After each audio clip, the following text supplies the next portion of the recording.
ignored by everyone at the wedding inn, till one stranger stood up and chose her.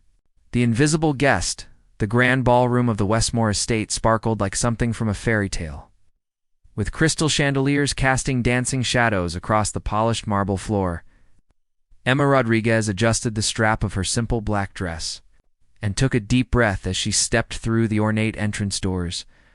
The sound of her modest heels clicking against the floor was quickly swallowed by the symphony of laughter, clinking glasses, and string quartet music that filled the opulent space.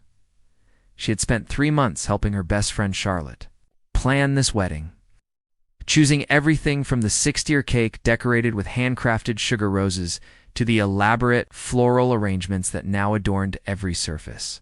But standing here among the 200 guests in their designer gowns and perfectly tailored suits, Emma felt like she had wandered into someone else's dream. Charlotte's wedding to Robert Westmore III was the social event of the season. The guest list read like a who's who of the city's elite, filled with old money families, successful entrepreneurs, and influential politicians.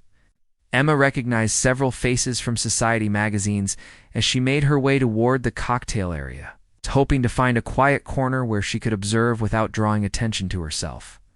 The contrast between her off-the-rack dress and the couture gowns surrounding her was painfully obvious. While other women glided across the room in silk and satin that probably cost more than Emma's monthly rent, she felt every inch the outsider she was. Her mother had insisted she buy something new for the occasion, but even the nicest dress she could afford looked plain next to the wealth displayed around her. "Look who managed to make it," came a sharp voice from behind her. Emma turned to see Priscilla Ashworth, one of Charlotte's sorority sisters, approaching with 2 other women Emma recognized from various wedding events. All 3 wore expressions of barely concealed amusement. "Hello, Priscilla," Emma said politely, forcing a smile. "The wedding is beautiful. Charlotte looks absolutely radiant." "She does, doesn't she?" Priscilla agreed, her tone suggesting she was surprised Emma had been invited at all. "Oh, I have to say, it must be quite overwhelming for someone like you. All this elegance and tradition. The Westmore family has been hosting events like this for generations." The other women giggled softly, and Emma felt heat rise in her cheeks. She had worked as Charlotte's marketing coordinator at her family's boutique hotel chain, helping them recover from near bankruptcy with a brilliant campaign that increased their bookings by 60%. But here, none of that mattered. Here, she was just the girl from the wrong side of town who didn't belong. I should go find Charlotte," Emma said, looking for an escape route. "Oh, you probably shouldn't interrupt," one of Priscilla's companions said with false concern. "She's with the Westmore family taking photographs. It's very important people, you understand. Family only." The message was clear. Emma wasn't family, no matter how close she and Charlotte had been in college. She was staff, a useful friend who had served her purpose but didn't truly belong in Charlotte's new world. Emma nodded and walked away, her face burning with embarrassment. She found refuge near a marble pillar decorated with cascading white orchids, where she could watch the celebration without being in anyone's way. From this vantage point, she could see Charlotte across the room, surrounded by Robert's family and their distinguished guests. Charlotte looked like a princess in her custom Vera Wang gown, her blonde hair swept up in an elegant chignon that showcased the diamond tiara that had belonged to Robert's grandmother. She was laughing at something Robert's father was saying, her face glowing with happiness and belonging. This was the life Charlotte had always been meant for, Emma realized. She had just been a placeholder friend until Charlotte found her real place in society. The reception continued around her like a perfectly choreographed dance. Waiters in white gloves served champagne and hors d'oeuvres that looked like small works of art. The string quartet played its classical pieces that Emma didn't recognize but that clearly pleased the sophisticated crowd. The conversations flowed about summer homes in the Hamptons, charity galas, business deals that involved more money than Emma could imagine. She tried to make herself invisible, nursing a single glass of champagne and watching the evening unfold. But even her attempts at disappearing seemed to draw attention. She caught snippets of conversation as people passed by her pillar. "Who is that girl in the black dress?" "Some friend of Charlotte's from before she met Robert. She looks so out of place, poor thing probably has never seen anything like this. I heard she works in marketing or something equally ordinary. Each comment felt like a small cut, and Emma found herself shrinking further into the shadows. She had always known she came from a different world than Charlotte, but their friendship had made those differences seem unimportant. Now surrounded by Charlotte's new reality, Emma realized how naive she had been. The worst part was that some of the comments weren't entirely wrong. She had grown up in a modest apartment with her single mother, a hardworking nurse who had sacrificed everything to put Emma through college.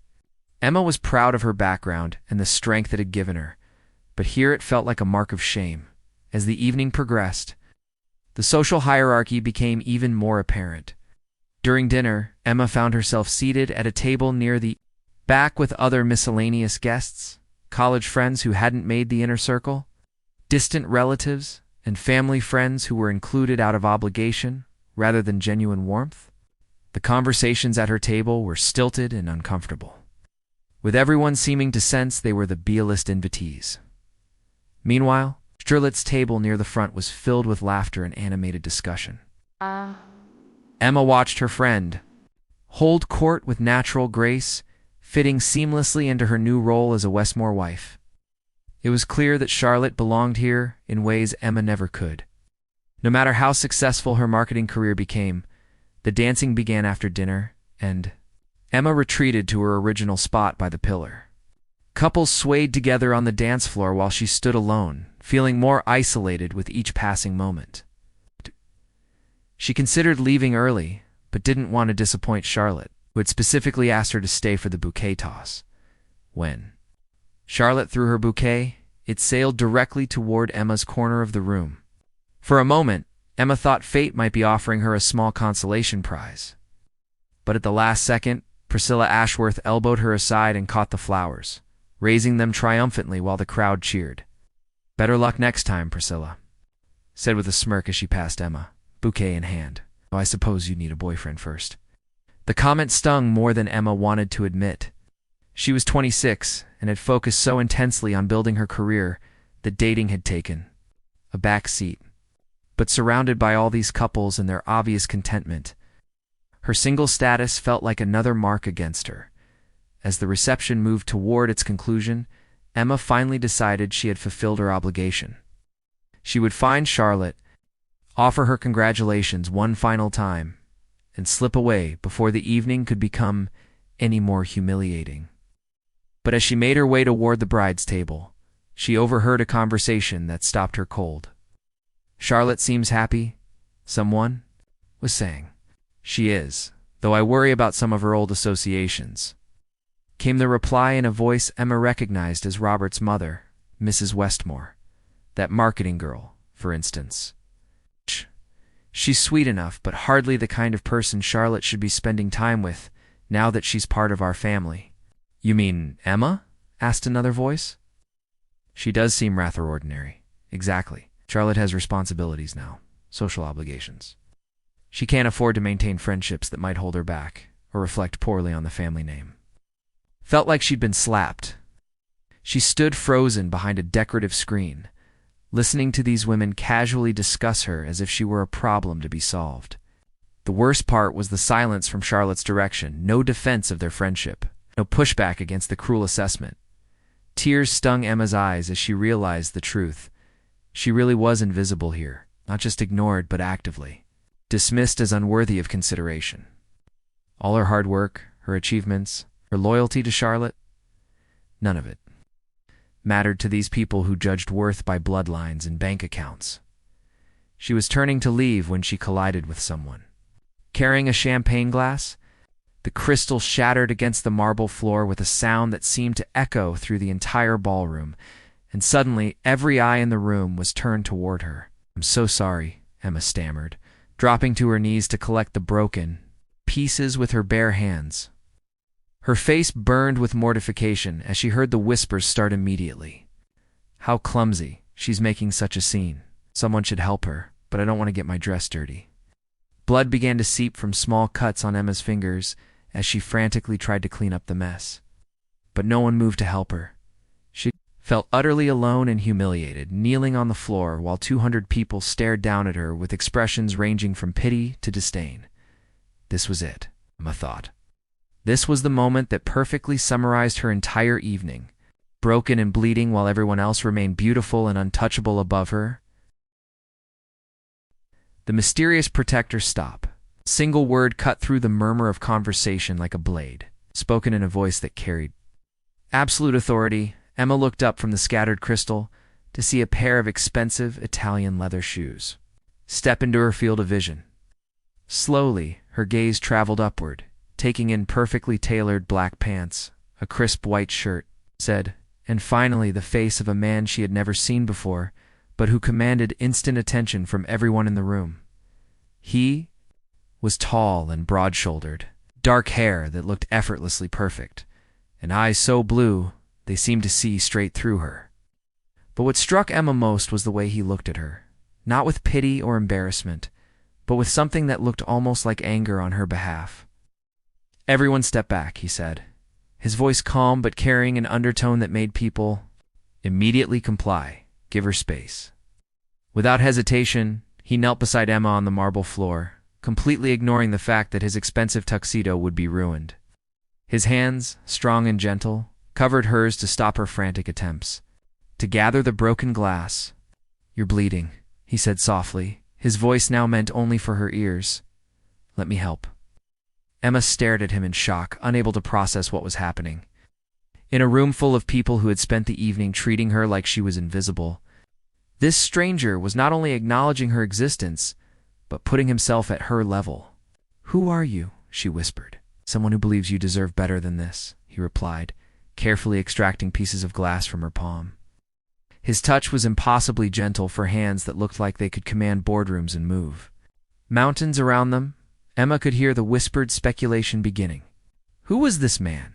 Why was he helping her? The attention was making her even more uncomfortable, but when she tried to pull away, he held her hands steady. "Don't," he said quietly. "Don't let them make you feel ashamed for their cruelty." Staff member appeared with a first aid kit, and the stranger Emma still didn't know his name. Efficiently cleaned and bandaged her cuts with the skill of someone accustomed to taking care of problems. Throughout the process, he kept up a steady stream of quiet conversation that helped calm her nerves. "I'm Adrian Blackwell," he finally said as he secured the last bandage. "And you are far too interesting to be ignored by anyone with half a brain." Emma's breath caught. Adrian Blackwell. Even someone like her had heard of the Blackwell family, old money that made the Westmores look nouveau rich. With business interests spanning everything from technology to real estate to international finance. Adrian himself was frequently featured in business magazines as one of the youngest billionaires in the country. He's known for his brilliant mind and ruthless business tactics. Emma Rodriguez, she managed, still struggling to understand why someone like him was paying attention to someone like her. "The marketing genius who saved the Rosewood hotel chain," Adrian said with a slight smile. "Charlotte talks about you constantly. Says you have the most innovative mind she's ever encountered." The fact that Charlotte had spoken about her work to Adrian Blackwell was both flattering and confusing. If Charlotte valued her so highly, why had she allowed Emma to be treated so poorly tonight? "I should go," Emma said, starting to rise. The attention from their interaction was drawing even more stares, and she could see Priscilla Ashworth and her friends watching with expressions of shock and calculation. "Why?" Adrian asked, rising with fluid grace and offering her his arm. "The night is young, and I find myself in need of interesting company." Emma hesitated. Everything about this situation screamed danger. Not physical danger, but the kind of emotional risk that came from hoping for something too good to be true. Men like Adrian Blackwell didn't rescue women like her from social humiliation. Didn't kneel on marble floors to bandage cuts or offer their arms like gentlemen from another era. But when she looked into his blue eyes, she saw something that made her brave, genuine interest. He was looking at her like she mattered, like her thoughts and feelings were worth his attention. After an evening of being treated like furniture, the sensation was intoxicating. "Okay," she said, accepting his arm. The moment she did, the entire The dynamic of the ballroom shifted. Conversations paused mid-sentence as they walked past. The same people who had been whispering about her shabby dress and inappropriate presence now stared with expressions of desperate curiosity. Emma could practically see the calculations happening behind their eyes as they tried to figure out what they had missed about her. Adrian guided her to the bar, where he ordered champagne with the kind of casual authority that made the bartender immediately produce the most expensive bottle available. As they waited, Emma became aware of the crowd forming around them at a respectful distance. Close enough to eavesdrop, but far enough away to avoid seeming obvious about it. "Tell me about your work," Adrian said, handing her a crystal flute. "That probably costs more than her monthly grocery budget. Charlotte mentioned you completely revolutionized their approach to hospitality marketing." Despite her nervousness, Emma found herself warming to the topic. Her work was something she could discuss with confidence, even surrounded by people who made her feel inadequate in every other way. She explained how she had identified that the Rosewood chain's problem wasn't their facilities or service, but their positioning in an overcrowded market. "Instead of competing on luxury amenities," she said, "I repositioned them as the choice for authentic, personalized experiences. We focused on storytelling. Every hotel in the chain had unique local history and character that we were completely ignoring. Once we started marketing those stories instead of thread counts and spa services, everything changed." Adrian listened with the kind of focused attention that made Emma feel like the most fascinating person in the room. He asked intelligent questions. That showed he understood both the creative and business sides of her strategy. And his enthusiasm for innovative thinking was evident. "Brilliant," he said, when she finished explaining the campaign that had saved Charlotte's family business. "You identified the emotional value proposition that no one else was seeing.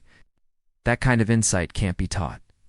Their conversation was interrupted by Charlotte herself, who appeared at Emma's elbow, looking slightly breathless and confused.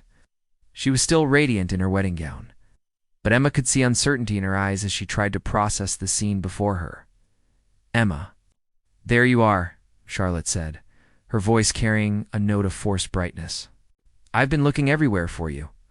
I wanted to make sure you were having a good time." The lie was obvious to everyone present. Charlotte had been surrounded by her new family and their friends all evening, and this was the first time she had sought Emma out since their brief conversation hours earlier. "Your friend has been telling me about her innovative work," Adrian said smoothly, his arms still offering Emma support. "You're lucky to have someone so talented in your corner." Charlotte's eyes darted between Emma and Adrian, clearly struggling to understand how her ordinary college friend had captured the attention of one of the most eligible bachelors in the city. Emma could see the moment when Charlotte realized that ignoring Emma all evening might have been a serious social miscalculation. "Yes, Emma is wonderful," Charlotte said, her smile becoming more genuine as she processed the new social dynamics. "We've been friends since college. She's incredibly gifted." "I can see that," Adrian replied, his tone suggesting he saw much more than Charlotte was acknowledging, as Charlotte was pulled away by wedding obligations. "Okay." Emma found herself alone with Adrian again. But now she was hyper-aware of the changed atmosphere around them. The same people who had dismissed her earlier were now sending calculating looks in her direction. Priscilla Ashworth actually approached them, extending her hand to Adrian with a predatory smile. "I don't believe we've been introduced," Priscilla purred. "I'm Priscilla Ashworth, a dear friend of Charlotte's." Adrian's expression cooled noticeably. "The woman who pushed Emma aside to catch the bouquet," he said with surgical precision. "I saw that." Priscilla's smile faltered, and she retreated without another word. Emma was amazed at how effortlessly Adrian had dismissed someone who had been cruel to her all evening. His protection felt like a shield against all the small cruelties and dismissals she had endured. As the evening continued, Adrian proved to be everything the cruel whispers had suggested he wasn't supposed to be. Interested in, genuinely funny, intellectually curious, and surprisingly down-to-earth, despite his obvious wealth and power. He drew Emma into conversations with other guests, always ensuring she felt included and valued. When an older woman made a comment about Emma's quaint background, Adrian smoothly redirected the conversation to discuss how innovation often came from unexpected places, citing several successful entrepreneurs who had started with nothing. When a man dismissed her marketing expertise as trendy nonsense, Adrian challenged him with examples of companies that had failed because they ignored changing consumer psychology. Throughout it all, Emma began to see herself through Adrian's eyes, not as an imposter or a charity case, but as someone with valuable insights and genuine worth. The transformation was subtle but profound, like stepping from shadow into sunlight. As the reception wound down, Adrian walked her toward the exit. The same people who had ignored her arrival were now watching her departure with fascination and envy. Emma could hear the whispered speculation starting already. Who was she? Really? How had she captured Adrian Blackwell's attention? What did he see in her that they had missed? "Thank you," Emma said as they reached the valet station. "For everything. You didn't have to." "Yes, I did," Adrian interrupted gently. "Saul tonight was unconscionable. You deserved so much better." He handed her a business card that felt substantial and expensive between her fingers. "I meant what I said about your work being brilliant. I have a project that could use your particular insights, if you're interested." Emma looked down at the card, then back at his face. "Is this real? Or are you just being kind because you felt sorry for me?" Adrian stepped closer, close enough that she could see the sincerity in his blue eyes. "Emma Rodriguez, I have never, in my life, felt sorry for someone with your strength and intelligence. What I feel is impressed and intrigued, and very much interested in seeing you again." As her taxi pulled away from the Westmore estate, Emma looked back at the glittering ballroom one final time. But instead of feeling like an outsider looking in, she felt like someone who had discovered something far more valuable than acceptance from people who weren't worthy of her energy. She had found someone who saw her worth when she had almost forgotten it herself. And for the first time in years, Emma Rodriguez felt like her story was just beginning.